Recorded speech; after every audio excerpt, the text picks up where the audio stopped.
ಡೆಲ್ಲಿಲಿ comfort ಅವ್ರದ್ದು act shoot ಇತ್ತು.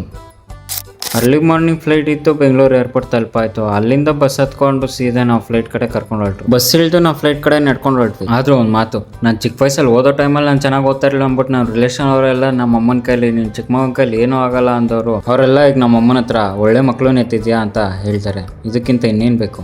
Flight ಒಳಗಡೆ ಟಿಫನು ಕೊಟ್ಟರು. ಟಿಫನು ಮಾಡಿಕೊಂಡು 2 ಅವರ್ ನಿದ್ದೆ ಮಾಡಿಕೊಂಡು ಡೆಲ್ಲಿ ಕಡೆ ಹೊರಟ್ವಿ.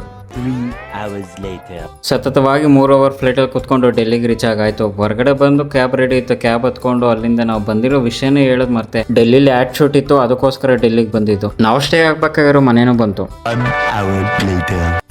ರೆಡಿಯಾಗಿ ಶೂಟಿಂಗ್ ಲೊಕೇಶನ್ ಕಡೆ ಹೊರಟ್ವಿ. ಲೊಕೇಶನ್ಗೆ ಬಂದು ತಲುಪಿದ್ವಿ. ಒಳಗಡೆ ಆಲ್ಮೋಸ್ಟ್ ತುಂಬ ಬ್ರ್ಯಾಂಡ್ಗಳ್ದು ಸೆಟ್ ಆಗ್ತಾ ಇದ್ರು.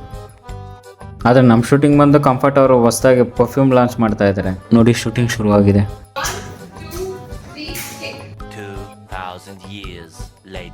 ಶೂಟಿಂಗ್ ಎಲ್ಲ ಮುಗಿಸ್ಕೊಂಡು ಹೋಟೆಲ್ಗೆ ಬಂದು ಆರ್ಡರ್ ಮಾಡಿ ಊಟ ತಿನ್ಕೊಂಡು ಹೊರಟ್ವಿ. ಹೊರಗಡೆ ಹೋಗಿ ಕಾರ್ ಹತ್ಕೊಂಡು ಸರೋಜಿನಿ ಮಾರ್ಕೆಟ್ ಕಡೆ ಹೊರಟ್ವಿ. ಡೆಲ್ಲಿಲಿ ಬಟ್ಟೆಗಳೆಲ್ಲ ಇಷ್ಟೊಂದು ಚೀಪಾ ನೋಡಿ, ನಾನೇ ಶಾಕ್ ಆಗ್ಬಿಟ್ಟೆ ಗುರು. Cheapest market in Delhi, Sarojini market. ಎಲ್ಲ ಐಟಮನ್ನು ನೋಡಿ ತೊಗೊಬೇಕು. ನಾವು ಸರೋಜಿನಿ ಮಾರ್ಕೆಟ್ಗೆ ಹೋಗೋಷ್ಟರಲ್ಲಿ ಆಲ್ರೆಡಿ ಲೇಟ್ ಆಗಿಬಿಟ್ಟಿತ್ತು. ಅರ್ಧಕ್ಕರ್ಧ ಅಂಗಡಿ ಕ್ಲೋಸ್ ಮಾಡಿಬಿಟ್ಟಿದ್ರು. ಅಟ್ಲೀಸ್ಟ್ 2 ರಿಂದ 3 ಅವರ್ ಬೇಕೇ ಬೇಕು ನೀವು ಶಾಪಿಂಗ್ ಮಾಡ್ತೀರಾ ಅಂದರೆ. ಅಲ್ಲಿಂದ ನಾವು ಹೊರಟ್ವಿ. ನಾನು ಮುಂದಿನ ನೋಡಿ ಸಿಗ್ತೀನಿ. ಅಲ್ಲಿವರೆಗೂ ಟೇಕ್ ಕೇರ್, ಟಾಟಾ, ಬಾಯ್ ಬಾಯ್.